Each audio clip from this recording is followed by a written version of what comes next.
Na Base Delas podcast, mais um episódio. Tô aqui com a minha parceira Nara Borges. Nara, quem tá com a gente hoje? Ai, galera, é uma pessoa que, assim, eu sou suspeita pra falar, né? Que eu tenho um carinho muito grande, mas eu vou deixar ela se apresentar.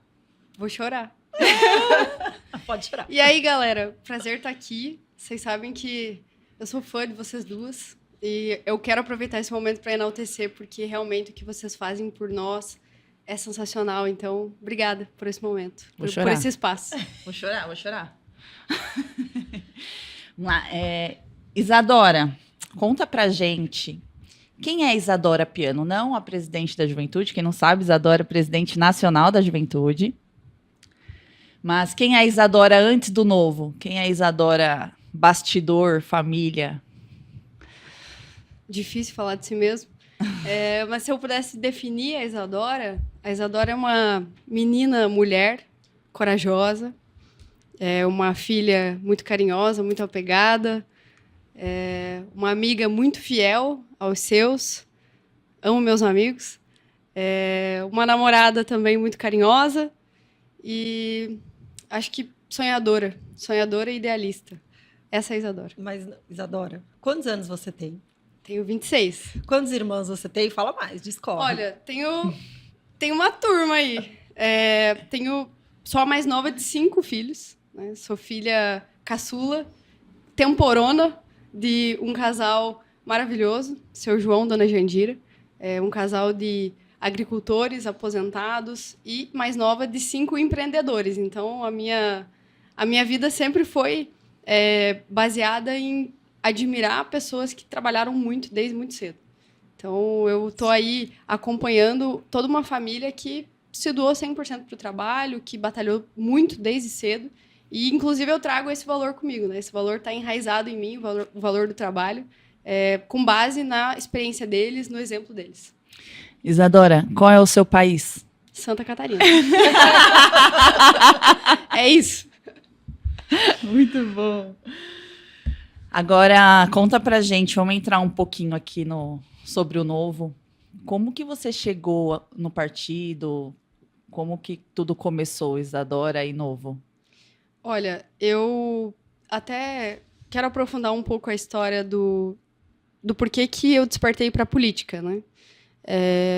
Como comentei, a minha família sempre trabalhou muito e todos os meus irmãos, né, nós somos do interior de Santa Catarina, um distrito que chama Bela Vista, uma cidadezinha que era uma estrada de chão, uma rua, e é isso.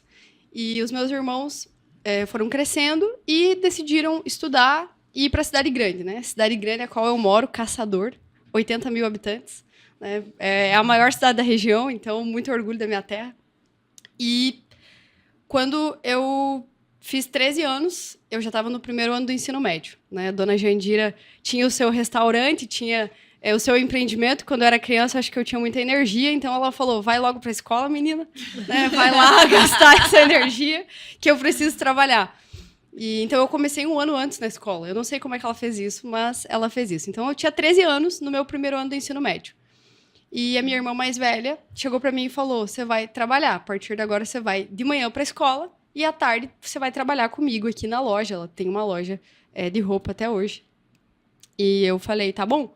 Isso moldou meu caráter, assim. Sou muito sincera em dizer que tudo que eu aprendi sobre vendas, sobre, enfim, o trabalho, veio disso. Inclusive, muitas vezes ela vinha aqui para São Paulo para fazer compras no Bom Retiro, que é o bairro que tem roupas, e eu ficava lá tocando a loja sozinha. E é isso. E aí teve alguns episódios, 2 para ser mais exata, que me marcaram muito. O primeiro foi quando a gente tentou ampliar a loja, que a gente conseguiu uma sala maior, a sala estava impecável, o dono da sala inclusive muito preocupado com segurança, com todos os requisitos necessários, né? E a gente trabalhando muito, lutando muito, e a Carize, minha irmã, chegou na loja chorando para mim e falou, não vai dar para fazer a reinauguração na data que a gente quer. Aí eu falei, por que não? Por que você está chorando? E ela falou, a gente não vai conseguir o alvará a tempo da data. porque a prefeitura não liberou o alvará. Eu falei, mas por que não liberou o alvará se tá tudo certo? Não fazia sentido para mim aquilo. Uma loja de roupa. Uma loja de roupa. Uma estrutura impecável. O prédio era novo. Isso é muito importante. Aí eu falei, deixa comigo. Eu vou subir lá falar com a fiscal. Eu tinha 15 anos, 3º ano do ensino médio. Subi eu, 1,65 m de altura, toda essa minha coragem, e falei para a fiscal, falei, o que está acontecendo? Por que a gente não vai conseguir o alvará a tempo? Minha irmã chegou chorando lá na loja. E aí a fiscal me deu uma pequena lista de coisas que eu tinha que correr atrás para conseguir o alvará. E eu literalmente saí, falei, eu vou conseguir vencer essa lista. Subi a pé no bombeiro, cheguei lá e falei, moço, eu vi no site que só dá para agendar a vistoria para daqui 2 meses. Eu preciso que você vá hoje, pelo amor de Deus, a minha irmã tá chorando. Você consegue ir hoje? Aí ele me olhou, Vitor, inclusive meu apoiador até hoje, meu amigo. Acho que ele ficou com pena de mim e falou, eu vou lá hoje à tarde. Ele foi, fez a vistoria, estava tudo impecável, como eu falei. A gente conseguiu ali o primeiro papel, né? Aí depois mais uns 4... E sei que um belo dia ali, sei lá, 3, 4 dias depois, eu cheguei na loja com o alvará. Falei, a gente vai fazer a reinauguração na data, sim.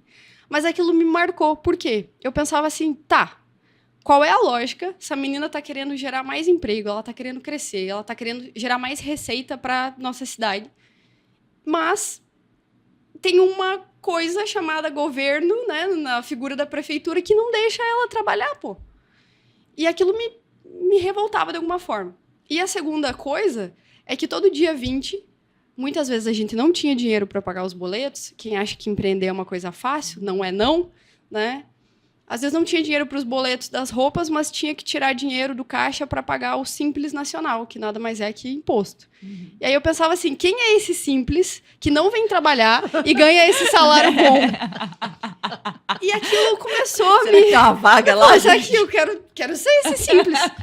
Então aquilo me revoltou de várias maneiras e eu comecei a estudar o assunto. Política. Comecei a estudar o assunto... por que o governo se mete tanto na nossa vida? Por que a gente tem que entregar uma parcela de tudo que a gente tem, seja você empreendedor, seja você funcionário para o governo? Então, foi o primeiro despertar da minha história com a política. E aí, um tempo depois, veio o Novo. Né? Por quê? O Novo fala exatamente dessas pautas. Aí eu comecei a acompanhar e falar, opa, esses caras aqui têm uma solução para esse problema que eu estou enxergando.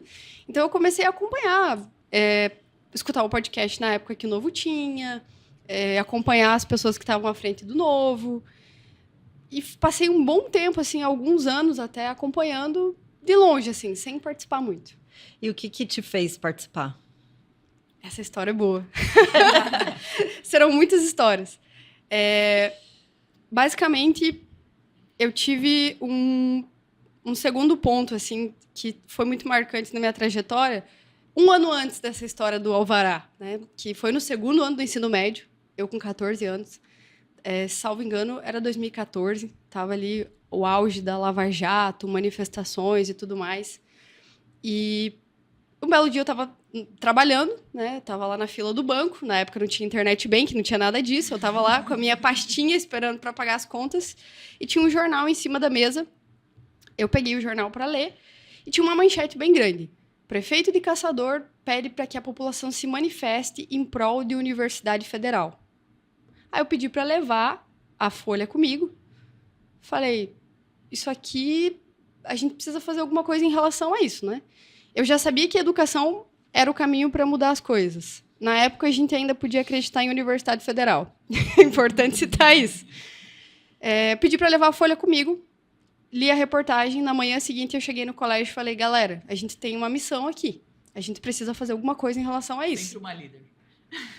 Coitados dos meus colegas, inclusive um beijo para todo mundo que já estudou comigo, que já esteve comigo, porque eu sei que não foi fácil. E aí a gente começou a mobilizar. Começou na sala, virou um negócio do colégio. Quando eu vi, tinha um ginásio inteiro, cheio de alunos, cheio de gente, mobilizando, manifestando. E aí, qual que era a lógica do projeto? A gente tinha que apresentar um projeto para a reitoria que ficava em Chapecó, lá na cidade da região, que é uma das maiores, demonstrando a nossa capacidade de receber uma universidade federal e vontade da população. Então, a gente foi para a rua, fez manifestação de rua. Do nada, a gente tava com 3 ônibus cheios de guri, de estudante, indo para Chapecó apresentar o tal projeto. E eu que iniciei esse movimento. Então, as pessoas reconheciam isso, reconheciam a minha vontade de fazer a diferença ali na comunidade. Obviamente, a gente apresentou o projeto e, como a gente sabe bem, tem muita política por trás, então a gente não recebeu essa universidade, mas aquilo chamou a atenção. E aí teve uma semana muito marcante, eu já estava acompanhando o Novo, já estava acompanhando política, já estava querendo fazer a diferença na minha comunidade, e o Deltan Dallagnol, ia palestrar em Caçador, na universidade. E auge da Lava Jato, tudo aquilo acontecendo, a cidade toda agitada, que o Deltan ia estar lá. Mas eu não tinha dinheiro para pagar, para ir para a palestra dele. Então, eu estava ali acompanhando, mas infelizmente não ia participar. E eu lembro que eu recebi uma ligação, né, da universidade, nunca vou esquecer, da Aline Secato. Ela vai lembrar dessa história. Ela falou: Isa, era no dia do evento. Falou: Isa, eu tenho um ingresso sobrando aqui, eu estou acompanhando o teu trabalho, passa aqui buscar para você assistir a palestra. Falei: meu, não acredito. Eu lembro que eu coloquei a melhor camisa que eu tinha, camisa branca, e fui completamente sozinha. Eu não sabia nem entrar na universidade. Fui assistir a palestra do Deltan. Gente, aquela palestra, eu saí de lá falando: a gente vai mudar o país, a gente vai conseguir. Imagina, tinha... Né, o Deltan é maravilhoso. Né? É maravilhoso. Eu saí de lá com uma esperança... Deltan é o escolhido, né? Exato. É o iluminado. Eu lembro que eu saí de lá assim com uma coisa de: meu Deus, a gente precisa mudar esse país, e é a política, e é o judiciário, não sei o quê. Eu saí de lá muito esperançosa. Inclusive, é muito doido pensar que hoje a gente trabalha com o Deltan, né? Eu trabalho com o Deltan, então ele é meu apoiador. Isso, para mim, é muito... realmente, assim, eu não imaginava que isso ia acontecer. Não, e para quem não conhece Isadora... Gente, não puxando do saco, mas quem tá aqui sabe que é verdade. Quem me ouvir, conhece você, sabe que é verdade. Isadora é uma líder mobilizadora. É surreal o poder que ela tem de mobilização. Não, e você sabe que é verdade isso. Não sei. Eu te a gente não consegue se ver dessa forma. Eu te conheci, você tava ali na executiva junto com o Lucas. A gente... e movimenta a cidade ali, mas muita coisa burocrática. Na hora que soltar essa mulher, é assim, é surreal. Estavam com ela presa. Na hora que soltaram, o primeiro episódio que eu vi seu foi lá em Atibaia. Tinha prefeito, deputado, senador, dirigente nacional, estadual, municipal, todo mundo. Do nada, ela virou e falou assim, era um evento do Novo, né, do fim do ano passado. Ela pegou e falou assim: vou organizar um futebol. Nossa, foi... Eu falei... essa história é boa, hein? Não é? Aí, tipo, todo mundo: não, beleza, organiza lá. Tipo assim, a galera meio cagou. A Thaís assim: Isadora, não faz confusão, Isadora. Véi, o prefeito nem assumiu, vai quebrar um pé, meu Deus, todo mundo morrendo de medo. Mas todo mundo, tipo: vai lá, Isadora. Tipo, ninguém vai topar. Tenta aí. Tenta aí. Não. Parou o evento e todo mundo foi jogar bola. Ela organizando sozinha. E a gente foi torcer, eu e a Paula. Eu tava torcendo. Não, e tinha prefeito, dirigente, senador, vereador, deputado jogando, e a Isadora. Vocês aguardem a Copa do Mundo do ano que vem, hein? Vocês não estão entendendo o que a gente tá fazendo aqui no bastidor. Quem é Vini Júnior perto de Isadora, meu bem? Então, Isadora é... E agora, presidente, né, da juventude, outro marco que eu nunca vi. Eu tô no Novo, acho que 8 anos. Eu nunca vi acontecer com a juventude o que está acontecendo agora. Então, eu falo isso para todo mundo, você sabe, todo mundo que para, Isadora tá perto, fala: olha o que a Isadora tá fazendo, vocês estão vendo o que a Isadora tá fazendo? Então, eu sou muito sua fã, porque é muito difícil você ter uma mulher jovem que encara o que encara, que não é fácil, e a gente sabe que não é fácil, né, comprar as brigas que você compra, para depois todo mundo falar parabéns para você antes. Que, né, a galera, vai lá, faz lá. Aí depois, nossa, olha, mas quem estava por trás disso tudo organizando era uma pessoa só. Porque não foi um grupo que organizou, é uma pessoa só, que é a Isadora. Então, obrigada por estar no time, parabéns. Vamos continuar. Obrigada, eu. Inclusive, novamente, vamos chorar. Inclusive, eu não sei se tu lembra, mas ali na ocasião, em Atibaia e tudo mais, o pessoal já estava falando, a Isa tem que assumir a presidência, né? O presidente fundador, Matheus Biancardini, até me fez o convite. E eu lembro que eu falei para eles, mas, gente, eu já não tenho mais esse espírito tão jovem. Né? Comecei cedo, né? Vivi a parte da burocracia ali também, que, né, me deixou mais casca grossa. E aí eu lembro que eu saí do campo e comentei com a Paula, né? Comentei com a Cris Rando, que estava lá, nossa líder das mulheres. E aí eu falei, gente, eu não tenho essa capacidade, eu não tenho mais esse espírito. E eu lembro que essas duas, elas falaram, o quê? Você tem sim, super me incentivaram.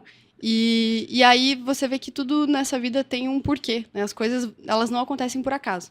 Vocês perguntaram como que eu conheci o Novo, né? Nessa trajetória toda. Nessa palestra do Deltan, que eu estava sozinha lá na universidade, eu sentei na fileira da frente do líder fundador do Novo na minha cidade. E eu escutei eles conversando sobre o assunto. Né? Lava Jato, combate à corrupção, tem tudo a ver com o Novo. E aí eu não me aguentei, obviamente, eu virei para eles e falei, oi, quem são vocês? Eu acompanho o Novo, eu gosto do Novo. E eu lembro que o Daniel, na época, tirou a pulseira do Novo, inclusive eu tô sem a minha. Essa daqui, ó. Essa daqui, ele tirou a pulseira do Novo e me entregou e falou, então vem fazer parte do Novo. E eu fiquei com aquilo no meu coração e nunca esqueço. Tinha uma rotina corrida, né? Escola, loja, tudo acontecendo. E um domingo à noite eu estava organizando a minha agenda para a semana e recebi um e-mail do Novo escrito Banco de Talentos. Eu pensei, eu vou responder isso aqui, vai que um dia, lá no futuro, eu queira, sei lá, ser vereadora. Eu não tinha intenção a nada. E eu respondi dizendo quem eu era, o que eu acreditava, o que eu pensava.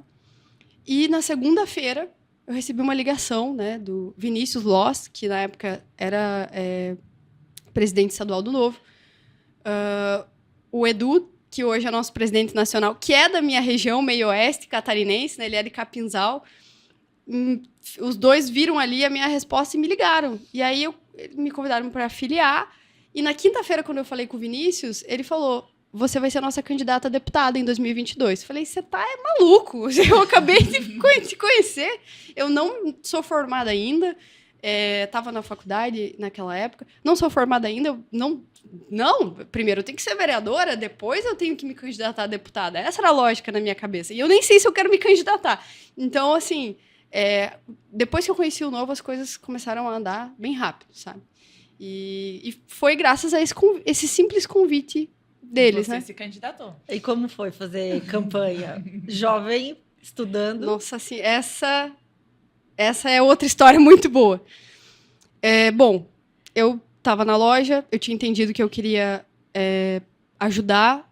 Eu podia ter seguido o caminho natural, que era empreender, abrir outro empreendimento, enfim. Mas eu pensei, a gente está precisando muito de pessoas para resolver esse problema aqui. Aí, eu sempre tive o valor de estudar, de me qualificar, então eu pensei, eu vou cursar Direito, porque as leis eu preciso entender como é que funciona, como é que eu vou querer mudar a lei, criar a lei, se eu não entendo de lei, eu vou estudar, então.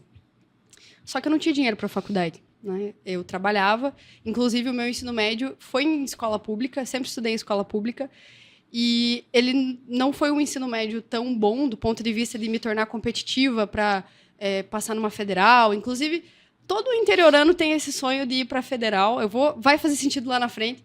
Eu tinha uma vontade de estudar na capital, passar na federal, mas eu não tinha, enfim, não era competitivo bastante, porque meu ensino médio não foi tão bom. E aí o que eu fiz? Eu trabalhava na loja, guardei um dinheirinho e paguei um cursinho pré-vestibular. Né? Fiz cursinho pré-vestibular em Videira, no Videvest, fiz o Descomplica, que também é um baita de um cursinho, e aí a minha nota do Enem subiu assim de 500 e pouco para 700 e tanto. E eu consegui uma bolsa integral para cursar Direito na UNOESC, que é a universidade que eu estudei, Universidade do Oeste de Santa Catarina, em Videira. E pelo ProUni, né? Então, foi, assim, meritocracia total. Eu fiquei 2 anos entre ensino médio e a faculdade, né? Até já corrigiu ali aquele negócio da idade, porque tinha recém feito 16 quando eu saí do ensino médio. paguei o cursinho, consegui a bolsa, foi um momento muito emocionante. Eu lembro que eu fui com os meus pais para assinar, né, o negócio da bolsa. Aí os dois se emocionaram e, enfim, comecei a estudar direito. E aí eu vi que o negócio era ruim mesmo, viu? Porque nada daquilo estava fazendo sentido para mim. Lembro de uma aula de tributário que o professor estava mostrando a tributação, e aí ele falou, e podia ser mais tributado. Eu falei, você tá maluco? Não podia, não. E foi uma época muito difícil, porque eu conciliava tudo. De manhã era loja, à tarde eu estava estagiando na Defensoria Pública, voluntariamente, e à noite eu tinha que ir para outra cidade. E, assim, entre uma coisa e outra, era a pé, carona da irmã mais velha, às vezes, né, não tinha muito o que fazer, tinha que dar o sangue para conseguir estudar, para conseguir me dedicar. Chegava tarde em casa, normalmente passado da meia-noite. Foi um momento de muito perrengue, mas que, novamente, continuou moldando meu caráter, as coisas que eu acredito. E aí, no meio da faculdade, veio esse convite do Partido Novo, e tinha o primeiro curso da Fundação Brasil Novo. Vocês lembram da Fundação? Lembro. Que hoje é Instituto Libertas. E aí, na época, era pago, era caro. Eu lembro que o Vinícius Loss falou, a gente vai colocar você nesse negócio, você vai fazer, a gente vai te dar uma bolsa, você vai estudar. E aí veio pandemia e eu simplesmente conciliei tudo. O curso da fundação, a faculdade, eu estava no fórum, foi caótico, mas eu aprendi tanta coisa, tanta coisa. Aquilo, para mim, foi um boom, assim. Imagina, eu estava lá no interior. Eu não tinha acesso a normalmente grandes oportunidades estão nos grandes centros. Quando eu tive contato com os professores da fundação, com tudo que a gente aprendeu, minha cabeça abriu assim, vocês não têm noção da catarse que eu vivi naquele momento. E aí, no meio da faculdade, eu tive a oportunidade de estagiar no fórum, no gabinete da vara criminal, e tive contato com mulheres que sofreram violência doméstica. Fui conciliadora de algumas audiências da Lei Maria da Penha. E ouvindo as histórias delas, assim, eu pensava, não é possível que isso existe aqui, na minha terra. Eu preciso fazer alguma coisa. E toda vez vinha na minha cabeça, é só a política para mudar isso. De duas, uma, ou a política para de atrapalhar as pessoas para elas terem uma vida melhor, ou os políticos conseguem resolver através de novas leis melhores. E aí eu pensei, por que não me candidatar? Se eu acredito nesse projeto, eu acredito nesse partido, eu sou mulher, jovem, eu posso colaborar entregando alguns votos. Eu vou tentar. E aí, simplesmente, a campanha era no último ano da faculdade. Eu tinha TCC, eu era presidente da comissão de formatura, eu fundei a Atlética de Direito, junto com os meus amigos, Felipe, Vini. Assim, sinceramente, quando você pensar, eu não tenho tempo para isso, eu sou prova viva de que você tem sim. E aí eu falei, tá bom, esse é um grande projeto, eu preciso me organizar. O que eu fiz? Né? Um ano antes eu precisava, as coisas estavam muito puxadas, eu usava o carro do meu pai para ir para a cidade vizinha, então eu pensava assim, poxa, eu preciso comprar um carro, eu preciso ir além. Aí eu resolvi sair da loja, cheguei para o juiz de direito e falei, olha, eu vou ter que sair do fórum. Apareceu uma oportunidade de trabalhar no Sicoob, né, uma cooperativa de crédito. Eu ia ganhar um pouquinho mais para conseguir comprar meu carro. E aí, eu lembro que, na época, eu estava trocando juiz na vara criminal. Veio um juiz substituto e todo mundo da assessoria do juiz saiu da assessoria porque acompanhou o outro juiz.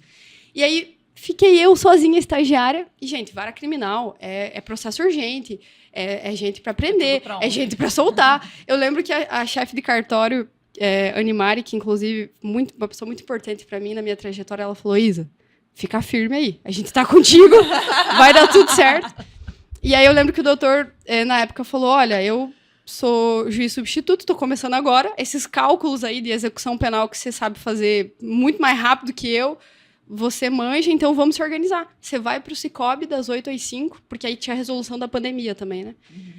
Das 5 às 7, você vem aqui, você me ajuda, você faz os cálculos comigo, escreve as decisões comigo, e por favor, não saia. Uhum. Eu sei que, gente, eu estava no Sicoob, no fórum, e na faculdade, as aulas eram home office, então ajudava, não tinha o deslocamento de ir para outra cidade. E eu lembro que eu trabalhei muito. E aí chegou o ano da eleição, né? no ano da eleição, eu recebi uma proposta dentro do Cicobi, falando, olha, a gente quer que você assuma aí o RH das 5 agências, só que tem uma condição, você não pode se envolver com política. Sempre tem.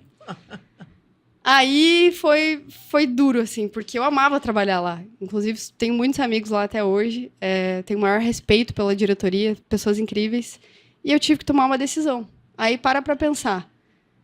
Eu numa bifurcação, né? Uma vida tranquila, uma carreira estável, uma segurança, muitos aprendizados, e a política, que parece uma coisa incerta, que eu jovem, candidata a deputada, Eu vou interior... para trabalhar, eu vou pagar para trabalhar, eu vou pagar para trabalhar. Vou pagar. Isso é política. Tudo pelo Brasil. Exatamente. E aí, o que aconteceu foi que eu me envolvi num projeto chamado Movimento SC Livre, né, do nosso deputado estadual da época, deputado estadual do Novo, Bruno Souza. O Movimento SC Livre, ele tinha como objetivo exatamente o que a Isadora já fazia, que era tentar reduzir a burocracia, né, lutar para que a gente tivesse menos impostos. E eu comecei a me aproximar do Movimento SC Livre. E aí eu recebi o convite do Bruno para trabalhar com ele no gabinete, né? Quando chegou nessa bifurcação de, olha, vem ser candidata, vem trabalhar com a gente, ou, né, assume aqui o RH, vamos para uma carreira mais tranquila, certeira, estável. Eu tenho que falar isso porque muitas mulheres e muitas pessoas podem ouvir. Eu olhava para dentro, eu pensava, o que eu faço agora? O que meu coração está dizendo? O caminho natural na cabeça das pessoas é o quê? Eu vou construir uma carreira e lá na frente eu dou a minha contribuição. E tinha muita gente que me falava isso. Falava, olha, você é muito nova, vai fazer a tua vida primeiro, depois você resolve o Brasil. Mas eu olhava para dentro e aquilo pulsava muito forte. Assim, o propósito de querer mudar, de querer ajudar, pulsava muito forte. Então, eu topei. Né? Eu saí do Cicobi, comecei a trabalhar com o Bruno e foi também uma das melhores experiências possíveis, assim, porque a gente fiscalizou muita coisa, a gente literalmente impeachmentou um governador, né? Teve o escândalo dos respiradores em Santa Catarina, para quem não ficou sabendo, teve caso de avião-ambulância que o governador utilizava para fazer campanha eleitoral. Então, teve uma situação na minha cidade que a gente precisava transferir uma criança com avião-ambulância e ele estava usando para fazer campanha, então nós denunciamos tudo isso e ali eu vi que, assim, eu preciso ser deputada. Eu quero continuar esse trabalho, né? O Bruno concorreu a deputado federal e eu falei, eu quero ficar aqui, é isso que eu quero fazer da minha vida. Eu quero mudar as coisas, eu quero fiscalizar, eu quero realmente, assim, estar aqui. Quantos votos você teve? Aí veio o bendito ano da eleição. Que ano, meus amigos? Basicamente, eu antecipei todas as matérias possíveis da faculdade, fazia 2 estágios ao mesmo tempo, e ia para aula, organizava as faltas assim para fazer campanha. Tipo, eu vou faltar tal e tal dia e tais dias eu ia para a faculdade. Ia para a faculdade toda adesivada, os meus colegas sempre pegavam meus kits de campanha, sempre tive muito incentivo dos próprios professores, assim, o que é muito legal de ser dito, novamente. Hoje na universidade a gente está vivendo um caos, então eu por ter esse apoio sou muito grata a eles. E aí eu estava com 23 anos, dei o meu melhor. Eu lembro que eu fui em mais de 20 cidades. Eu passava de porta em porta no comércio. Tinha um pitch de 1 minuto. Mas chegava, me apresentava. Muita gente olhava e falava, você é deputada? Você é uma criança, menina. O que você quer ser deputada? E aí, quando abriram as urnas, eu tive uma surpresa muito positiva, porque foram 6.674 votos em quase 200 municípios de Santa Catarina. Lembrando que a gente tem 295.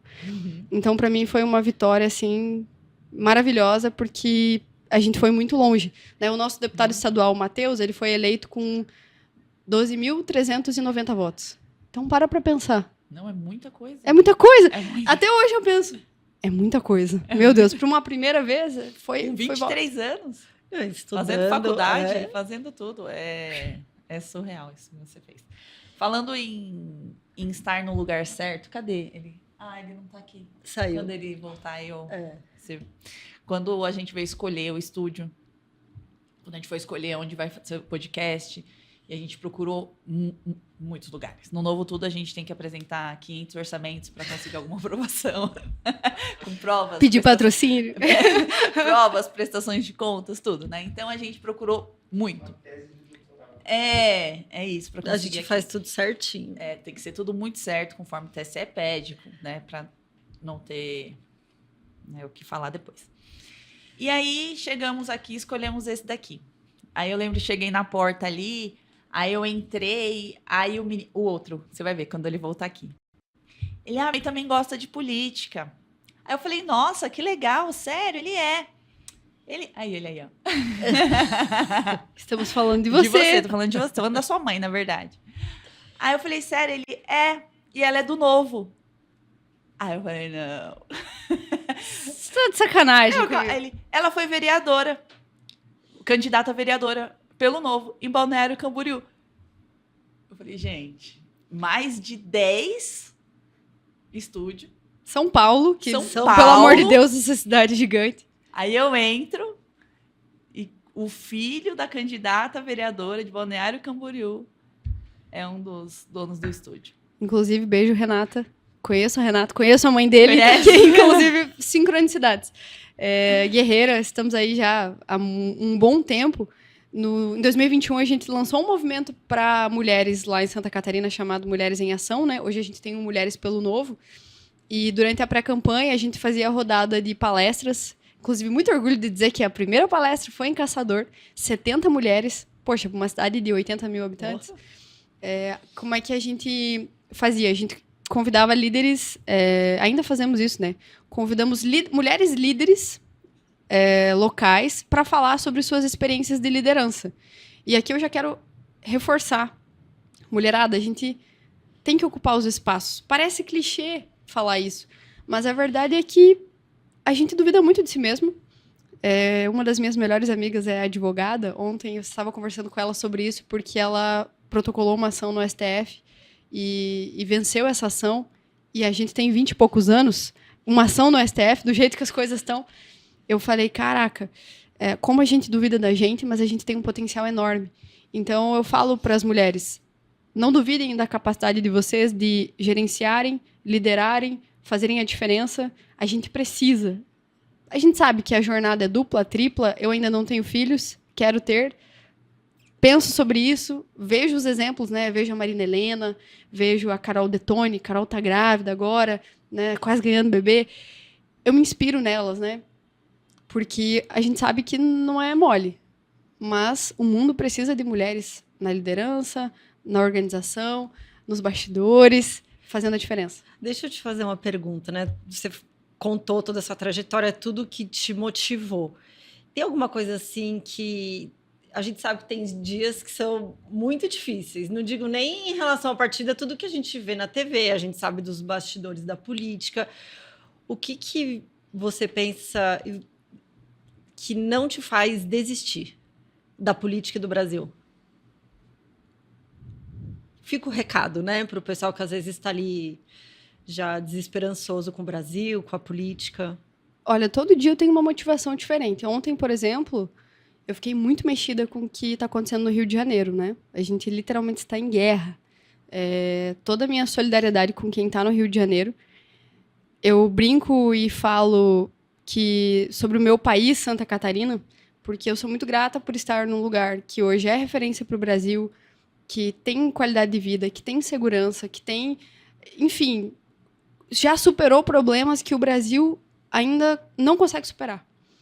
Então, a minha principal motivação é olhar para o tanto de problema que a gente tem para resolver. Às vezes, eu me sinto enxugando gelo, sou muito sincera. Eu ainda não tenho mandato, né? Eu estou aqui trabalhando com mobilização, a gente vai falar um pouco sobre o Novo Jovem também, mas a gente tem tanto problema que não dá mais para a gente... Não é como se a gente pudesse escolher não se envolver. Ainda que você escolha cuidar da sua vida, cuidar dos seus negócios e simplesmente ignorar a política, tem uma frase que eu gosto muito que é o seguinte: você até pode ignorar a política, mas você não pode ignorar, você não consegue ignorar, ainda que você tente, as consequências de ignorar a política. E por muito tempo, gerações, né? Vejam os meus irmãos, eles focaram na vida deles. Ninguém queria se envolver com a política. E por não se envolver, as pessoas ruins, elas são muito boas em se envolver com a política, elas são muito boas em fazer tudo que precisa ser feito para ser eleito, para estar lá, para estar no poder. E a gente está sofrendo, nosso país está respirando por aparelhos. A gente tem literalmente o tráfico de drogas, enfim, toda essa coisa das facções dominando vários estados do nosso país. A gente tem uma qualidade de vida duvidosa comparado com outros países. Então, assim, eu não vejo outra alternativa a não ser continuar. Eu, sinceramente, ainda mais depois de ver tudo que está acontecendo, de trabalhar, de estar à frente, eu não consigo simplesmente, assim, eu vou desistir disso aqui e vou fazer outra coisa, sei lá, vou advogar, vou empreender. Eu simplesmente não consigo. Então, essa é a minha motivação, assim, choque de realidade. E você é um exemplo de jovem, porque assim, é muito difícil hoje a gente encontrar jovens de direita para estar na política, né? Por quê? Porque o jovem de direita hoje, ele quer trabalhar, ganhar o seu dinheiro e não tem tempo, acaba não tendo esse tempo que você agora está mostrando que dá. Tem tempo, viu, pessoal? Vamos seguir um exemplo aqui, jovens, que dá para fazer. Mas é realmente muito difícil, porque o jovem de direita, ele quer estudar, ele já entendeu que ele não tem que depender do Estado e ele não quer depender do Estado. Então, ele entendeu que ele tem que estudar e trabalhar e acaba realmente não tendo tempo.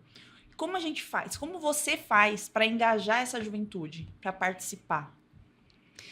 Bom, primeiramente vocês falaram, porque a Isa está fazendo coisa no Novo Jovem, né, tá revolucionando, tá entregando muito.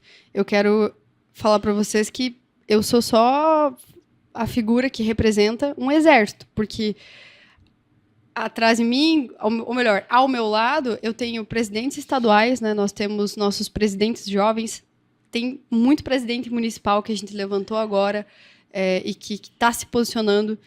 A gente tem movimento dentro das universidades. Então, assim, o meu time é muito bom. Os meninos são muito bons, as meninas também são muito boas.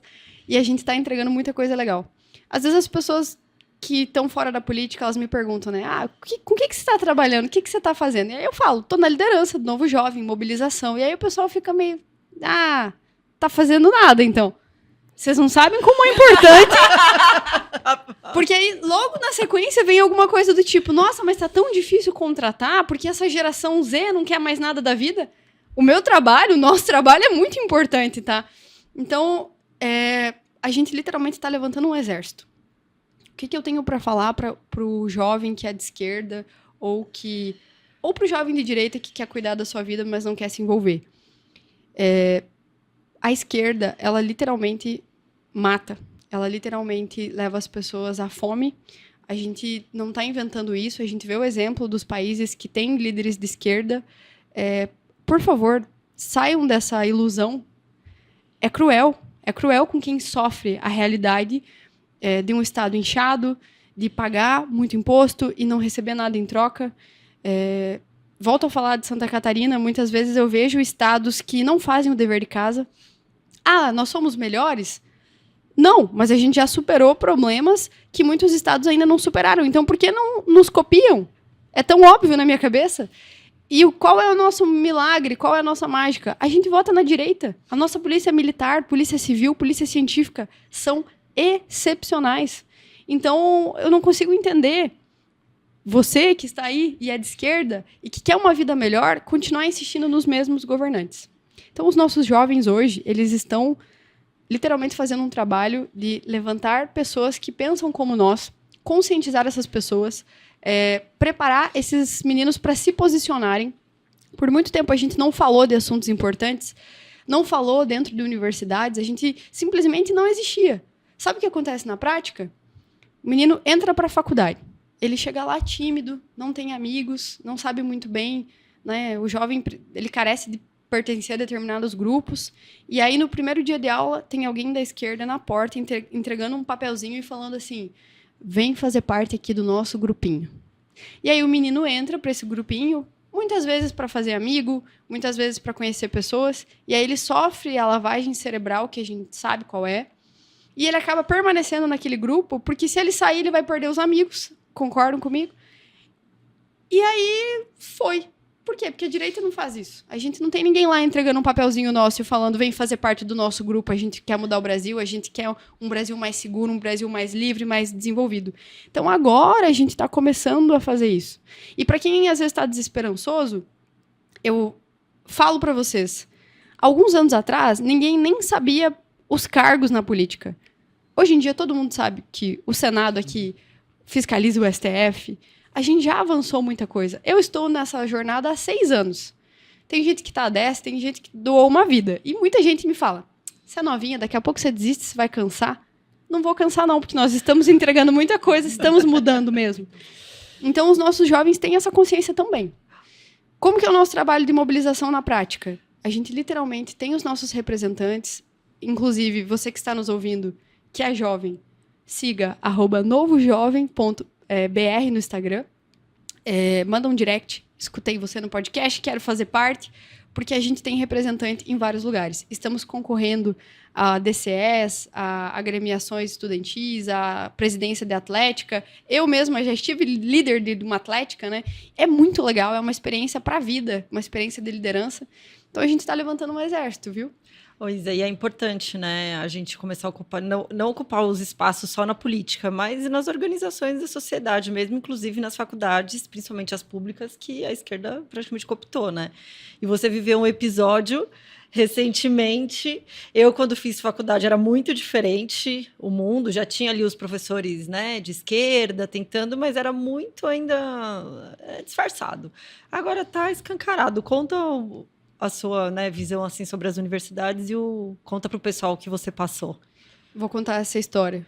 Como eu bem disse, eu estudei numa instituição maravilhosa, eu nunca tive problema, eu nunca tive militância. E quando eu digo nunca tive militância, literalmente eu tive conhecimento técnico. Não é, quando eu digo não tive militância, eu não estou dizendo eu tive aulas de professores de direita. Eu tive aulas de professores técnicos. Ponto. E tinha espaço para discussão dos dois lados. Sensacional. Uma vez a gente promoveu um debate sobre Lei Maria da Penha. Tinha um grupo que tinha que falar defendendo e outro falar criticando. Incrível! Queria que todas as universidades fizessem isso hoje, para as pessoas terem pensamento crítico. Mas esse ano eu passei por uma das piores experiências da minha vida.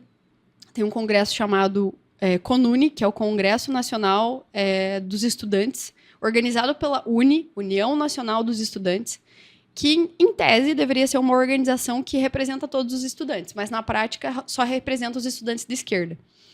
E aí eu fui porque eu represento mais de 9 mil jovens filiados ao nosso partido, na condição de presidente do Novo Jovem, e, na minha inocência, eu pensei assim, eu vou lá, é uma programação, o primeiro dia tinha a fala do atual presidente Lula. Eu pensei, eu sou uma representante de uma instituição, eu vou lá assistir o que ele está falando. Eu nunca me envolvi em briga, em polêmica, eu respeito muito a opinião das pessoas, eu convivo com pessoas de esquerda e tá tudo certo. E o que aconteceu foi, eu adentrei ao portão do local do evento, em Goiânia, eu estava com uma camiseta do Partido Novo e uma bandeira do Brasil no ombro, e a partir do momento que eu atravessei aquele portão, literalmente todo mundo se virou, e todo mundo de esquerda, assim, acho que de direita era eu e o meu colega, o João, que estava comigo. E o pessoal começou a gritar, recua fascista, recua nazista, aqui você não entra, o que você está fazendo aqui? E aí veio primeiro um grupo de meninas me empurrando, dando de peito, assim, e eu falando, eu vou entrar para assistir o evento, eu vim para assistir o evento, eu represento estudantes, eu estou aqui para isso. Não, aqui você não entra. E aí vieram para cima, me encurralaram. Literalmente, assim, eu comecei a gravar, obviamente, né, para poder mostrar esse absurdo. E aí uma das meninas bateu no meu celular, derrubou no chão, e quando eu me abaixei para pegar, ela me deu um soco no pescoço. E aí eu lembro que naquela hora, sabe quando tudo para ao teu entorno e você pensa assim, meu, o que está acontecendo? A menina arrancou a bandeira do Brasil da minha mão e foi horrível, assim, eles literalmente bateram no João, bateram muito no João. Eu me desesperei, consegui pegar meu celular, consegui pegar a bandeira. Não contente, ela voltou, puxou a bandeira da minha mão. E eu lembro que ela falou assim, eu falei assim, o pessoal tava falando, pô, ela apanhou, você não vai fazer nada, você não vai falar nada. A guria falou, devia ter apanhado mais. Parecia que eu tava vivendo um surto coletivo, assim. Novamente, isso não faz parte da minha realidade, eu nunca senti na pele que isso existia no Brasil. E aí, eu até dei uma entrevista logo depois que isso aconteceu, aos prantos, tava chorando desesperada. E aí eu falei, esse choro aqui não é da dor no pescoço, do soco no pescoço, mas é a dor do brasileiro, que está cansado de pagar imposto para ficar patrocinando esse tipo de evento. E aí entra muito no que você falou, Paula. Qual que é o nosso problema? Que a gente não ocupa os espaços. O nosso estudante de direita, numa quinta-feira, ele está trabalhando, ele não está lá. Tinha ônibus e ônibus, todos financiados pela esquerda, todos patrocinados. O pessoal faz caravana com tudo pago para ir lá. Enfim, a Uni é usada como massa de manobra e eles têm literalmente assim, um plano de ocupação dos espaços. Então, eles organizam as eleições nos DCEs. Não é à toa que os DCEs são todos de esquerda.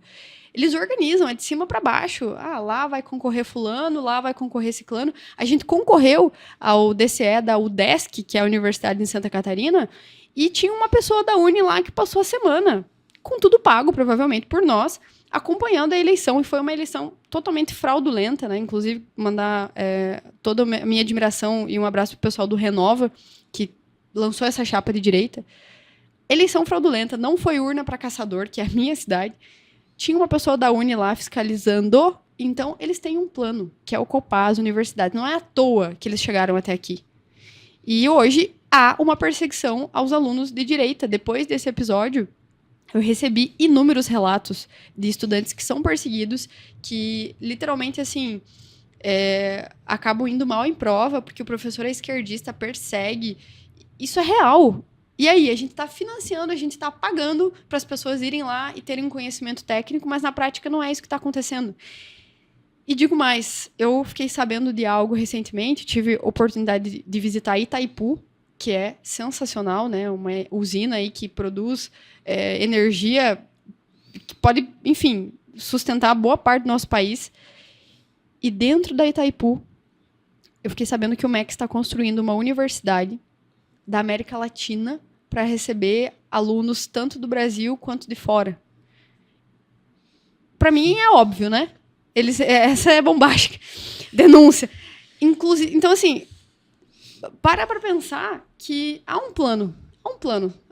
Não é, o Foro de São Paulo não é à toa, tudo que a esquerda quer fazer, eles estão pegando, assim, as cabecinhas das mentes pensantes jovens e estão doutrinando toda uma geração. O que a gente vai fazer diante disso? É isso. Bem tranquilo. Tá bem leve o debate. Bem leve essa conversa. Tá bem leve essa conversa aqui. Com a jovem de 26 anos. Tá bem leve. Uma jovem de 26 anos à frente disso tudo. Ainda bem que é você. E o que você tirou, assim, de lição de tudo isso que você passou? Eu acho que, assim, né, a primeira coisa de você entrar num lugar só querendo assistir uma palestra, eu me coloco, o negócio de me colocar no lugar das pessoas. Tô entrando no lugar bem intencionada, defendendo o que eu acredito, representando pessoas, e veio um bando pra cima de mim me chamando de fascista. Tipo, é um sentimento de revolta tão grande. Primeiro que não faz sentido nenhum na minha cabeça, porque literalmente venho de um lugar seguro, um lugar onde as pessoas se respeitam. Eu dei uma palestra na minha universidade recentemente, e aí publicamente eu parabenizei a reitoria, eu falei, que legal ter espaços democráticos como esse. Eu espero que vocês convidem o pessoal que pensa diferente de mim para estar aqui. É isso que a gente precisa. Então, quando aquilo aconteceu, eu me senti literalmente assim, violada. Eu fiquei muito revoltada. Me senti muita raiva. Lembro que chorei muito. E não é só comigo que aconteceu. Os nossos jovens, né? Tem o pessoal da Juventude Livre, né? Da JL, também estavam lá. Eles foram... Aí o pessoal falou assim, você apoiou porque você foi sozinha. No outro dia, o pessoal foi uns 40. Eu fui embora. Eu não fiquei naquele lugar, não. Eu estava muito preocupada com eles, inclusive, e foi pior. O pessoal jogou cadeira, tá? Teve um menino que teve que ir pra UPA porque teve crise de pânico, saiu de lá machucado, sangrando. E aí, olha como eles são estratégicos. Eles são mau caráter mesmo. Eles fazem esse tipo de evento dentro de uma área federal, porque aí a polícia do estado de Goiás não pode entrar, né? A polícia militar estadual não pode entrar, porque é uma área federal. E pergunta se tinha policiamento lá do evento. Tinha ninguém, pelo amor de Deus, não tinha uma pessoa para fazer a segurança de quem está lá e quem pensa diferente. Então eu volto a frisar, a União Nacional dos Estudantes está faltando um ezinho no final. União Nacional dos Estudantes Esquerdistas. Então é isso. Ô Isa, os jovens hoje é muito difícil, eu acho que até entendo, né? é muito difícil para eles, igual você passou por tudo isso. Ele olha isso e fala, meu, eu vou trabalhar, vou estudar e vou embora. Assim, os jovens de direita, eles estão desistindo do Brasil, né? Porque esse estado não tem mais nada a me oferecer. Eu gostaria que você deixasse uma mensagem de incentivo, de esperança mesmo, para esses jovens, para eles se juntarem a você, se juntarem, não a você, mas, né, a tudo isso que você representa hoje. Então, gostaria que você deixasse essa mensagem para eles, porque é isso que eu vejo. Ou o jovem quer trabalhar e estudar, e muitos deles vão embora. Fala, eu vou trabalhar, vou estudar, terminei meu estudo, estou indo embora. Não tenho mais esperança no Brasil. Você que tem essa esperança no Brasil, deixe uma mensagem para essa juventude. Sabe que quando as pessoas me perguntam... Eu sou muito apaixonada pela minha terra, deu para ver, né? E às vezes as pessoas falam, você iria embora? Sei lá, te dou um green card, você vai para os Estados Unidos. Aí eu falo, não, eu não saio do meu país, Santa Catarina. Você não vem nem para São Paulo, que a gente convidou. Não saio do meu país, Santa Catarina. Eu sou uma entusiasta do federalismo, que é o federalismo, né? Foi minha tese de TCC, inclusive. O federalismo, ele é a pauta que fala que os estados deveriam ter mais autonomia, né, decisória. Hoje nós temos todas as decisões concentradas em Brasília. Não só as decisões, mas o dinheiro, as decisões. Normalmente são decisões horríveis que são tomadas. E a gente deveria caminhar para o modelo de que os estados têm mais autonomia. Por exemplo, Santa Catarina quer ter porte de arma, enfim, e o Mato Grosso não quer ter. Tá bom, libera para cada um viver de acordo com a sua cultura e assim por diante. Teve um momento muito simbólico da nossa história. Getúlio Vargas, em determinado ano, literalmente colocou todas as bandeiras dos estados numa praça e queimou, ateou fogo nas bandeiras. Porque ele queria que a gente tivesse um sentimento nacionalista, saudasse só a bandeira do Brasil. E aí, o que eu vou falar para o jovem, o que eu vou falar para você que está nos escutando, para as mulheres? Sejam completamente apaixonados pela terra de vocês. O que nós temos no Brasil de mais bonito hoje é as nossas diferenças. As nossas culturas diferentes é o que a gente tem de mais bonito. Então, sejam completamente apaixonados pelo local que vocês moram, pela terra que vocês estão. Esse é o primeiro passo. Segundo passo, acreditem no seu povo, na sua terra. Hoje, o maior problema que a gente tem no Brasil é o Estado. E quando eu digo Estado, é o governo. Pense no seguinte exercício. É um triângulo, hoje. A gente trabalha, gera riqueza, lembrando que quem gera riqueza é o empreendedor e não o governo. Né? A gente trabalha, gera riqueza, e aí a gente entrega uma parcela para o Estado, né? Para o governo, prefeitura, Estado, literalmente, e governo federal.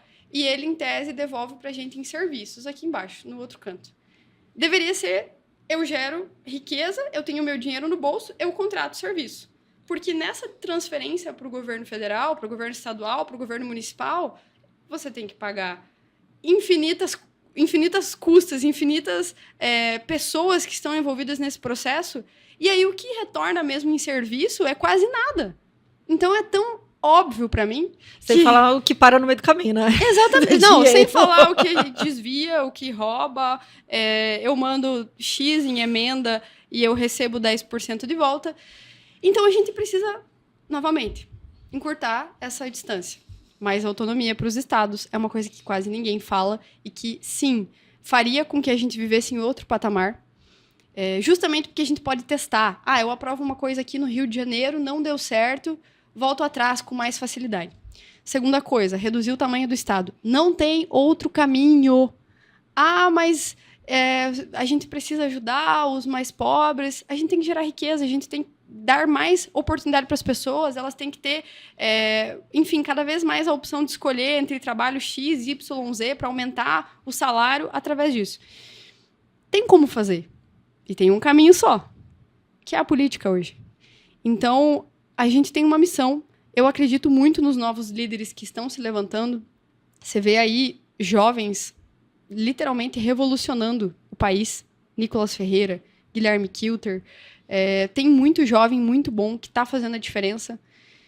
Meninas, mulheres, acreditem que vocês podem ser a diferença também. Então, eu gosto demais da frase do Marcel, que é: eu não quero viver em outro país, eu quero viver em outro Brasil. E para viver em outro Brasil, a gente vai ter que arregaçar as mangas e fazer a diferença pela política. Ô, Isa, quando daqui 10 anos, você vai ter 36 anos, que Meu Deus. foi mais ou menos a idade que eu comecei a participar da política. Né? Então, como que você... E eu digo assim, né? Há 10 anos atrás, o Novo, né, deu certo, eu ajudei a coletar as assinaturas. Então, você já está vivendo as coisas de fato acontecendo. Como que você imagina o Novo daqui 10 anos? Maior e melhor. Explodiu, não tem jeito. Eu não digo só maior, porque muita gente me fala: por que você não sai do Novo? Eu fui candidata a deputada, naturalmente as pessoas esperavam que eu viesse candidata a vereadora na minha cidade. Inclusive, sou muito cobrada por isso. E aí as pessoas falam: tá, por que você não saiu candidata? E na época eu estava ajudando a expansão do Novo, né? Estava trabalhando na abertura dos diretórios municipais pelo Brasil todo. Enfim, é trabalho, minha gente. E eu optei por ajudar o projeto maior naquele momento, porque eu entendia que a minha contribuição era muito grande. E por que eu acredito tanto nesse partido? Minha gente, quando alguém não se comporta aqui dentro, a gente expulsa. Ou você se comporta, ou você tá fora. Nós mesmos fazemos uma fiscalização de como o nosso eleito atua. Ele tem que mandar relatório, ele tem que mandar prestação de contas. Aqui você tem que estudar, a gente passa por várias avaliações. A gente tem, literalmente, um sistema de ensino, um sistema de fiscalização dos mandatários, suporte para eles. E se vota de um jeito errado, é fora. Como que eu não vou acreditar num projeto desse? Não tem um partido no Brasil que faça isso. Não tem hoje um partido, além do Novo, que fiscalize os mandatários, que seja coerente com as suas decisões e assim por diante. Quero até fazer um parênteses, porque tem a discussão do: eu sou de direita e eu sou liberal, eu sou libertário, eu sou conservador. Hoje eu falo para os nossos jovens: nós temos todos os vieses ideológicos dentro do Novo. E a gente tem um inimigo em comum, que é o Estado, que é combater tudo que a gente comentou aqui em relação ao Estado tá tão inchado e sufocando as pessoas. O Estado tá matando as pessoas, literalmente. Então, tem espaço para todo mundo aqui. Venha fazer parte desse time. Então, eu imagino que o Novo vai ser o maior e melhor partido daqui a 10 anos e que a gente vai virar esse jogo. Muito bom. Bora. Ô, Isa, você vai ser nossa cobaia hoje, tá? Que a gente... Estamos com um quadro novo hoje, estreando com Isadora Piano. Medo! O quadro se chama Na Ponta da Língua Ô, louco. e Dentro do Coração. Resposta rápida, tá? Nem A tem gente é tão novo que a gente não tem nem o negócio aqui pra colocar na televisão. é para responder do coração e rápido. Deixa ela ver, não. Poucas Nossa palavras. senhora, gente. Eu vou falar uma pergunta, a Paula outra ali. 2 palavrinhas, tá? Para responder. Essa segunda aqui é de matar, hein? Café ou chimarrão? Chimarrão! Eu tomo muito super coffee também. Balneário Camboriú ou Floripa? Floripa. Polêmico. Bandeira do Brasil ou de Santa Catarina? Bandeira de Santa Catarina. Criciúma ou Chapecó? Chapecó. Debate ou bastidor? Debate. Presidente da Juventude Estadual preferida? Mentira, tô brincando, não precisa. Obrigada por não me colocar aqui numa fria. Uma pessoa que te inspira? O rápido é difícil, gente. Vai, do coração. Minha mãe, Ai, que lindo. Dona Jandira. Se a política fosse uma música, qual seria a trilha da tua vida? Olha...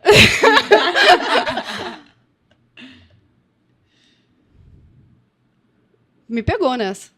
Então vamos pular. Pula. A gente vai deixar pra você responder. Passa ou repasso? Você responde depois essa, então. Uma inspiração feminina na política?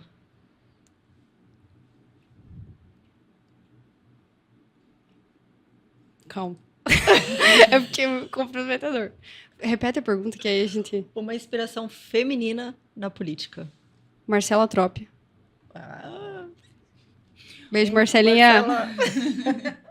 Um valor do Partido Novo. Liberdade. Um livro que todo mundo deveria ler. Como fazer amigos e influenciar pessoas. Também não. Uma frase que te representa. Meu país, Santa Catarina. Adoro. Eu tinha certeza que você ia falar isso. Um político que você admira, pode ser do Brasil ou fora. Marcel Van Hatten. Um filme ou uma série que te marcou. Não vejo série, mas assistam o especial da Brasil Paralelo sobre o MST. Muito bom. Um desafio que você quer enfrentar na vida pública. Mais autonomia para os estados e municípios. E agora, a última. Uma causa que faz o seu coração bater mais forte. Melhorar a vida das pessoas de maneira... melhorar a vida das pessoas. Ponto. Que elas tenham mais qualidade de vida, mais segurança, mais educação, que elas sejam felizes e que não precisem se preocupar se elas vão sair na rua e vão ser mortas, roubadas, que vai precisar de um hospital e não vai ter. Então, melhorar a vida das pessoas. Ai, que legal. Oi, Isa, a gente está chegando aqui no final desse episódio. Antes de fazer todo, né, aquele encerramento de praxe, eu queria dizer que se eu fosse a sua mãe, eu teria muito orgulho de você. Oh, obrigada. Que você, novinha, tem uma garra, é uma inspiração até pra gente, né, Paula, que é Agora mais eu vou velha. chorar de verdade. Por essa eu não estava esperando. Que a gente que é mais velha, assim, ver jovens, eu adoro lidar com jovens, trabalhar com jovens, tem muita gente que não gosta, e com você é muito legal, porque eu não vejo essa diferença, sabe, da minha idade para a sua. Quando você nasceu, eu estava entrando na faculdade já. Então, tipo, é muita coisa. Então, é muito legal, obrigada por estar com a gente, não desista. Você sabe que tô com você, né, debaixo d'água, onde for, que eu me sinto responsável até quando eu estive lá nas universidades, a minha vontade era de estar lá, tipo, nossa senhora, ali do seu lado, sabe? Tava mandando mensagem pro Weber, por que você não tava lá? Por que você não tava do lado dela? Eu não acredito. E assim, né, que você seja a inspiração aí de muitos jovens para dar orgulho, que acho que a salvação do nosso país está com vocês. Né? Não, a gente está fazendo a nossa parte, mas a gente precisa direcionar vocês, ajudar, né? Por favor. Então, quer falar alguma coisa? Pessoal, eu só queria enaltecer a beleza, a garra. Pelo amor de Deus. Isadora Piana. Isa, só agradecer você. Obrigada. Eu gostaria muito, do fundo do meu coração, que muitas mulheres jovens se inspirassem em você. Pra gente ter aqui uma mulher... A gente ainda vai ter uma menina sentada aqui, a gente vai fazer essa mesma pergunta. Uma mulher que te inspira na política, ela vai falar Isadora Piana. Eu não tô pronta para esse evento, gente. Mas sabe que você falou da minha mãe, Nara? Quero contar uma história que tem a ver com como que a minha família reagiu, né, quando eu entrei pra política. A gente sabe que o pessoal brinca, né? A geração Z tá perdida. Eu acho que um dos segredos para eu ser assim tão comportada, né, tão, né, obediente, é que eu fui criada literalmente pela geração millennium, né? Porque eu nasci ali temporona, e minha mãe tinha 46 anos quando ela me teve, quando ela engravidou. Então, eu fui criada na base da vassourada ali pela minha irmã mais velha, Carize. Eu sei que se eu fizer alguma coisa errada na política, o pau pega. Então, eu sou muito grata pelas minhas raízes, assim. Eu, às vezes, penso que a gente fala pouco isso para eles, né? Eu sei que eles vão assistir, mas eu sou muito grata pela criação que eu tive, pelo exemplo que eu tive, que eu tenho todos os dias. Digo para as pessoas que, para você estar na política, você tem que ter essa base forte, sabe? De valores, né? Ter rede de apoio, de amigos. Vocês, inclusive, né? Eu sou muito grata a todos os meus amigos, a vocês que nos dão força, porque não é muito fácil, mas quando a gente tem as pessoas certas e no Novo a gente é uma família, gente. A gente é uma família. Não é como se a gente compartilhasse só os problemas relacionados à política. A gente compartilha tudo, né? A Nara sabe bem. Né? Semana passada fiquei doente, enfim, ela estava lá comigo e realmente, assim, nós somos uma família. Venham fazer parte dessa família. Primeira coisa que eu quero falar. Quero dizer para vocês que a luta não é fácil. A gente tá aqui não é porque a gente gosta, não, né? Tem uma coisa que o Gilson Marques fala sempre, que é nosso deputado federal. Ninguém gosta de limpar a fossa de casa, mas se você não limpar, você, né, vai ter um resultado muito ruim. Então, a gente tá aqui por vocês, pessoas que estão vivendo as suas vidas. Então, sempre que puderem, apoiem bons candidatos, né? Ajudem, nos procurem, perguntem o que vocês podem fazer para nos ajudar, porque isso aqui não é por ego, não é porque a gente quer ser famoso, muito pelo contrário. Muitas vezes, e aconteceu isso comigo lá na ocasião do Conune, a minha mãe ficou sabendo pelo Metrópolis, ela me ligou desesperada. Hoje, toda vez que eu saio falando, tô indo para um congresso, eu tenho que explicar para ela, tô indo para São Paulo, mãe, mas eu não vou lá onde tem aqueles malucos.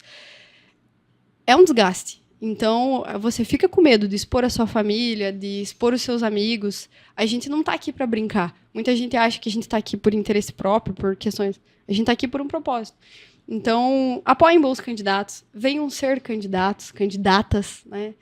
Ocupem esses espaços, e eu realmente quero agradecer a todo mundo que faz parte da minha vida, porque eu tenho um pouquinho de cada pessoa que passou pela minha vida, que está na minha vida, vocês que me dão exemplo todos os dias, e eu sei que um dia, quando eu tiver meu gabinete, não vai ser o gabinete da Isa, vai ser o gabinete que teve toda a história de todo mundo, que se doou um pouquinho para construir quem eu sou. Então, esse é o recado que eu quero deixar.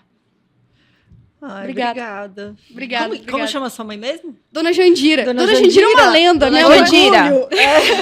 Você arrasa. menina é um orgulho. A minha mãe é famosa, inclusive, no Instagram, tá? Ela vive postando coisa e, assim, eu não vou divulgar o Instagram dela por questões de segurança, mas a minha mãe é uma lenda. Todo mundo ama ela. Seu João Piana vai fazer 75 anos, né, semana que vem. Joga bola, meu apoiador foi pra rua pedir voto pra mim, então assim, sou Parabéns, muito grata. seu João. Amo vocês, amo os meus irmãos também, são orgulho pra mim. Eu amo vocês também. Oi, Só por Isa. ter criado uma filha dessa, eu amo vocês, obrigada. Ô, Isa, deixa as suas redes pro pessoal te acompanhar, te seguir. Você que gostou do episódio, curta, compartilhe. Gente, divulga, a gente precisa que vocês divulguem o podcast. Eu quero realmente fazer um pedido, assim, pra quem tá nos assistindo, nos mande uma mensagem. Mesmo que você sentiu aí no seu coração, olha, eu acho que eu tenho que me aproximar desse povo aí, dessas meninas, manda uma mensagem pra gente. Me siga nas redes sociais, Instagram, @isadorapiana.sc. Né? Se você digitar Isadora Piana em todas as outras redes, você vai me encontrar. E eu tô aí, tô à disposição para conversar, me procurem. Sigam o Novo Jovem, independente do estado que você esteja assistindo. Se você digitar @novojovem, a sigla do seu estado, você vai encontrar a rede social do estado, vai falar com os nossos presidentes, vai se aproximar da gente. Então, venha fazer parte e venha mudar o Brasil com a gente.